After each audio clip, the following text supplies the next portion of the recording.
Hello everyone, कैसे हो आप सब। मैं हूं गौरव काबरा। एक बार फिर से आप सबका बहुत बहुत स्वागत है हमारे यूट्यूब चैनल पे। मैंने लास्ट वीडियो अपलोड किया था ऑन द चैनल जिसमें मैंने बात की थी about the study plan for your 2026 examinations.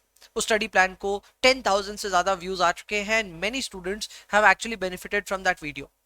वो वीडियो एक जनरल अवेयरनेस के लिए है कि आपको कैसे प्लान करना चाहिए अपना एग्जामिनेशन और कैसे एग्जाम की तैयारी करनी चाहिए, कितना समय लगेगा, क्या लगेगा, उन सारी बातों पे है। उसी से मिलता जुलता एक सिमिलर सा वीडियो अभी सीएफए इंस्टीट्यूट ने रिसेंटली पब्लिश किया।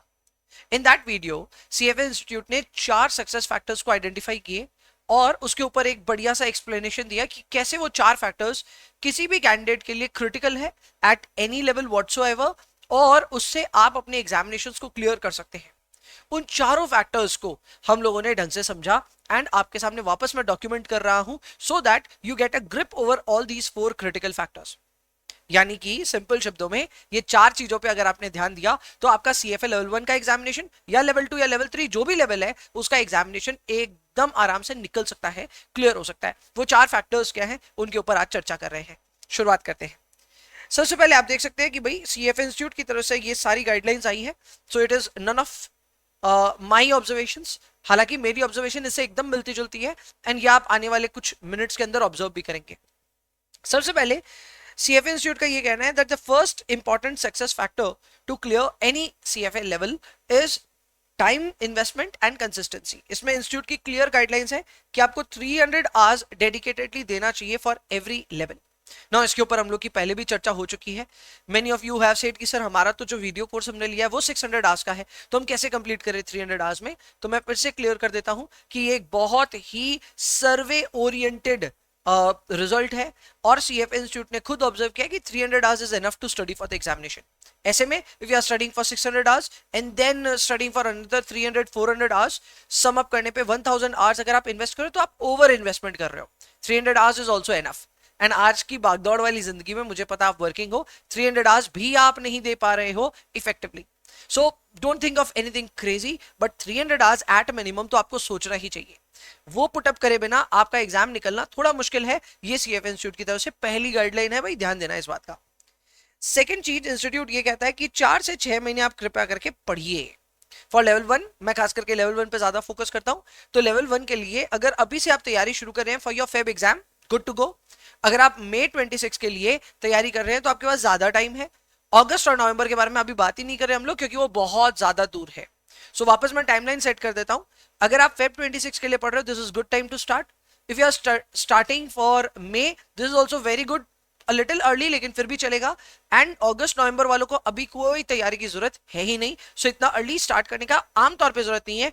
आई know many students have already enrolled with us for even November 26। ठीक है, you may start your preparation but बहुत ज्यादा टाइम आपके पास में।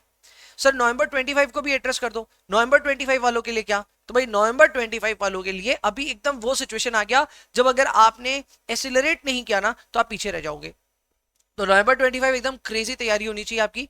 और अगस्त 25 पे मैं कमेंट नहीं करूंगा दिन ही कितने बच रहे हैं, करेक्ट। सो नवंबर 25 वेरी वेरी एग्रेसिव होने का टाइम आ गया है एंड फेब शुरू करने का टाइम आ गया है। में थोड़ा रिलैक्स्ड शुरू आप कर सकते हैं। This is what I am focusing. Number 2, मैंने भी पहले से क्लैरिफाई कर रखा है कि यार कम से कम आपको 40 आवर्स इन अ मंथ पढ़ाई करनी चाहिए if you are studying from a video course. अगर आप सेल्फ स्टडी कर रहे हो तो 10 hours is not enough. First thing, institute ये कहता है कि 10 आवर्स आप लोग वीकली स्टडी करें।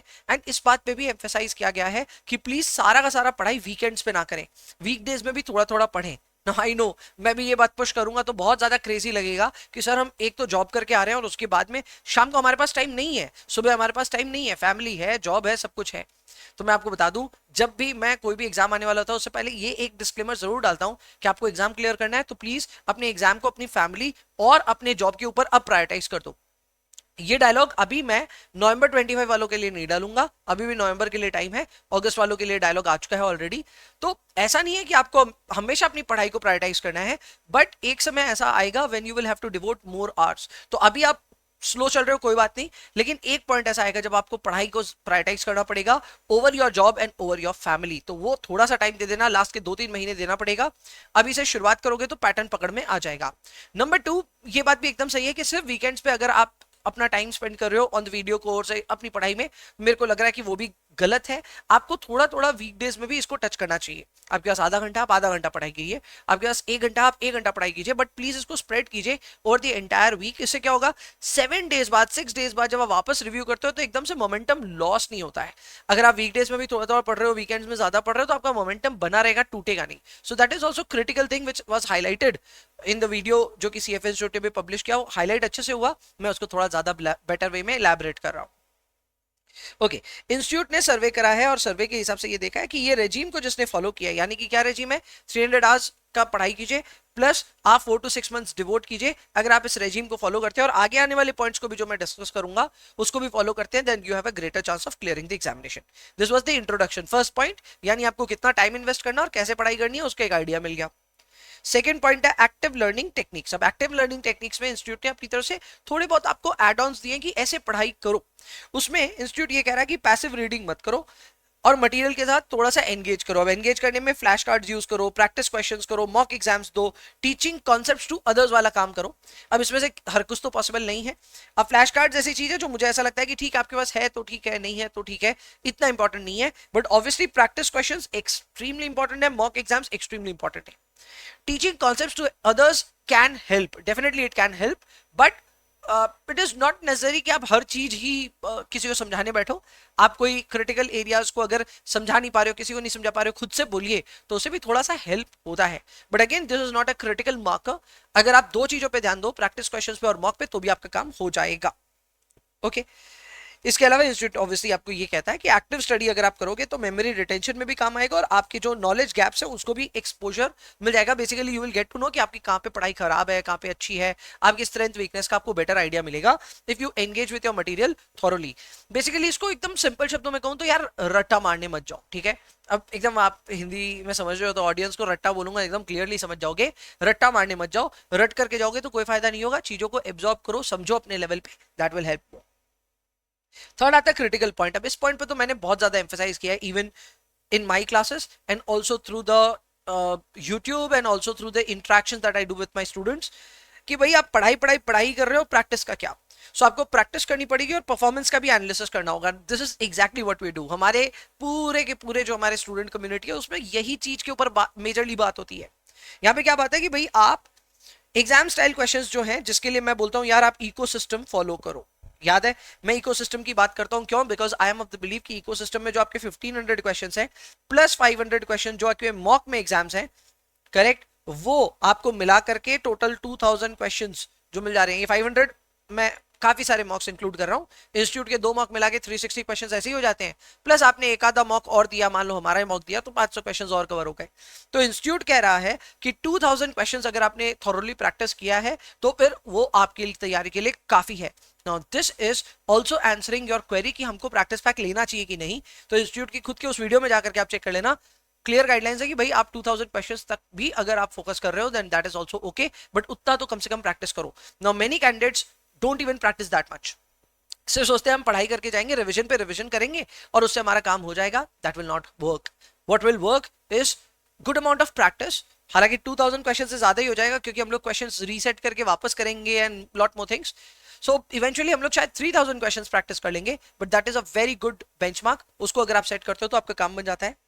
अब आपको अपनी परफॉर्मेंस को ट्रैक करना है, इसके लिए मैं क्लियरली हमेशा ही बोलता हूं कि आपका 75% आ जाए अगर इंस्टीट्यूट के इकोसिस्टम पे, यानी इंस्टीट्यूट की प्रोफाइल में लॉगिन करके जब आप क्वेश्चंस प्रैक्टिस करते हैं वहां पे अगर आपका 75% स्कोर आ रहा है then that is a brilliant score that will ensure that you will clear your examination. Obviously not guaranteed, but फिर भी काफी हद तक अपने वो पता चल जाता है कि एग्जाम क्लियर हो रहा है।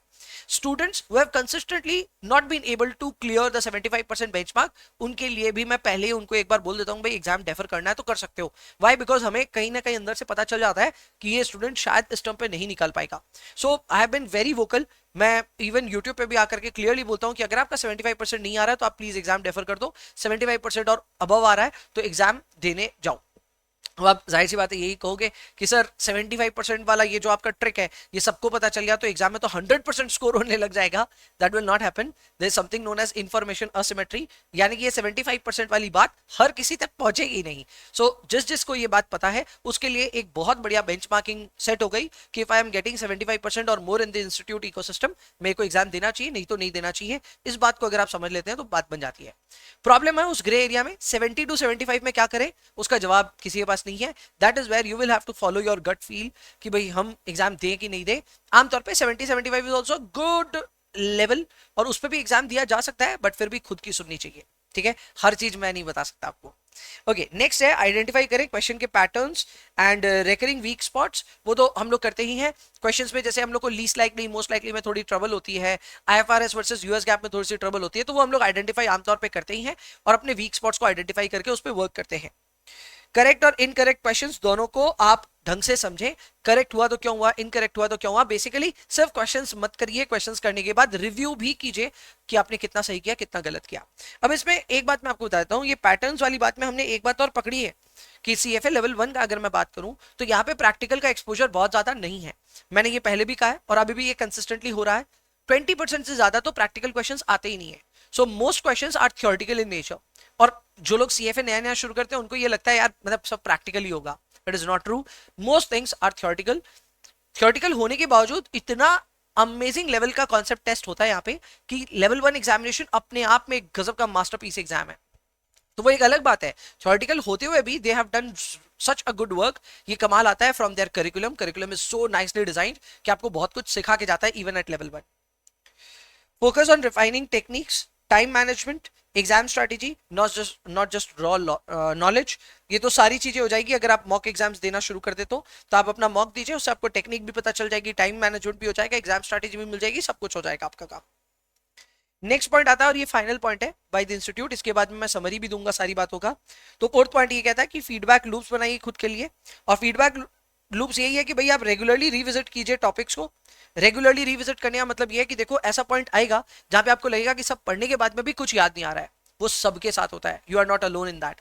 तो आपको थोड़े थोड़े टाइम में उसको रिविजिट करना है। भूलते रहेंगे सीखते रहेंगे, भूलते रहेंगे सीखते रहेंगे, ये साइकिल है, सबके साथ होगा। Retest yourself under timed condition, यानी कि मॉक एग्जाम्स आप दीजिए। क्लियर। हर मॉक एग्जाम के बाद में आप अपने इनसाइट जरूर चेक कीजिए, वीक एरियाज पे जरूर काम कीजिए, रिदम को पकड़िए, पढ़ाई कीजिए, टेस्ट दीजिए, रिव्यू कीजिए, रिपीट कीजिए। एकदम simple, study, test, review, repeat. This is the rhythm जो इंस्टीट्यूट आपको रेकमेंड कर रहा है। फाइनल टेकअवेज क्या है? फाइनल टेकअवेज यही है कि 300 आवर्स पढ़ाई करनी पड़ेगी और कंसिस्टेंटली ओवर मंथ्स करनी होगी। अगर आप सोचते हैं 1-2 महीने में 300 घंटे लगा के एकदम खत्म कर देंगे, that is not very very fruitful. आपको मोमेंटम गेन करना पड़ेगा और वो टाइम लगता है उस काम में। अगर आप सडनली एकदम से सोचते हैं कि सर्च करके एकदम फटाफट पढ़ लेंगे, that will not give you better results. ध्यान देना उस बात का।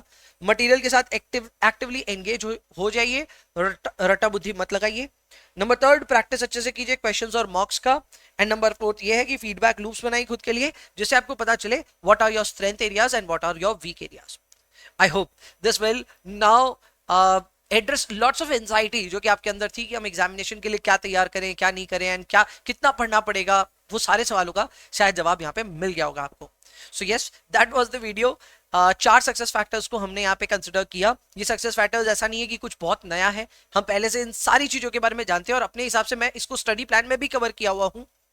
But now because this is coming straight away from the institute, तो एक बार इसको एम्फेसाइज करना जरूरी था and I hope that helped. इस तरह के और वीडियोस देखने के लिए चैनल को सब्सक्राइब जरूर करके रखिएगा। अभी के लिए इतना ही रखते हैं। I will see you in the next one. Bye bye.